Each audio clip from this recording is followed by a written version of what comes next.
Another cute device that is listed as a solution ranked 48 by 2050 is the so-called in-stream hydro. I think intuitively you can imagine what it is. When we talk about hydropower, we imagine massive dams like the Hoover Dam or the Three Gorges in China, and there are some in Brazil and India and everywhere, right? So those have obviously many environmental concerns. The loading and unloading of the water is supposed to cause earthquakes. There are methane generations from those stored waters. There is displacement of people, and so on and so forth. These in-stream hydro are little systems that go into the rivers, which are mostly flowing year-round around the world, and of course they can also be fed into big pipelines that are bringing down waters from gravity-driven flows to urban centers, rural centers, and so on and so forth. The amount of reduced CO2 expected by 2050 is at 4 gigatons with $202.5 billion net cost at a saving of $568.4 billion. So it's not a small player, a significant player, especially compared to some of the other micro wind kind of systems that we talked about.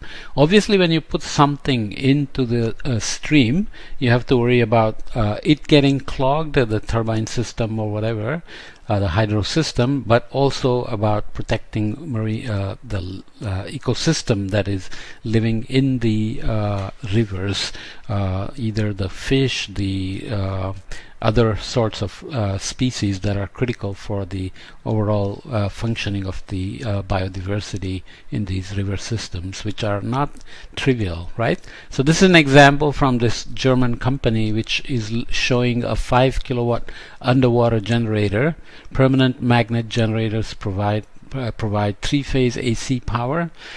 These also fit into what are broadly called hydrokinetic systems. So even the tide and wave generation systems that are in the water in marine systems typically are also in-stream systems. But here we are talking about in-stream hydro as in river systems. Nonetheless, there is a diffuser protecting the generator and increasing water velocity when passing through it, so it's got some kind of a acceleration system. It's called one driving float, submerged to avoid debris when the water flow speed increases. Debris protection, stainless steel cables that are carefully designed such that debris neither accumulates nor damages the blades, and the rotor that is slightly curved blades, improving performance against debris. So every part of the system is designed to operate fully within a flow-through system. So in a river or a stream or whatever.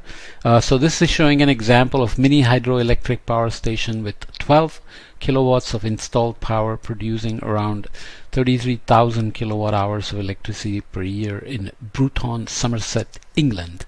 All right, nice, beautiful British landscape that we all love in movies and so on. And so look at the color, and there is the system of in-stream hydro. Beautiful, right?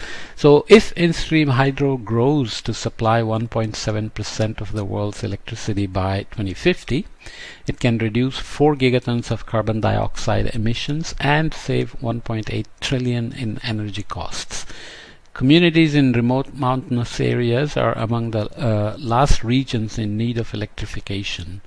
In-stream hydro offers them a reliable and economical method of generating electricity. So bringing in electricity from utility scale production systems in remote mountainous areas is always difficult and expensive, but these sorts of in-stream hydro can obviously be sustainable and climate-friendly systems for those communities, and reduce their energy poverty and increase their energy access, as well as improve their quality of life, of course, by providing electricity locally and make them also independent of the other things that are associated with utility scale systems that have to be piped in. For example, corruption. A lot of places in developing countries where water and energy access is often curtailed by corruption in the systems, where these can be maybe made more democratic and locally governed, and so on.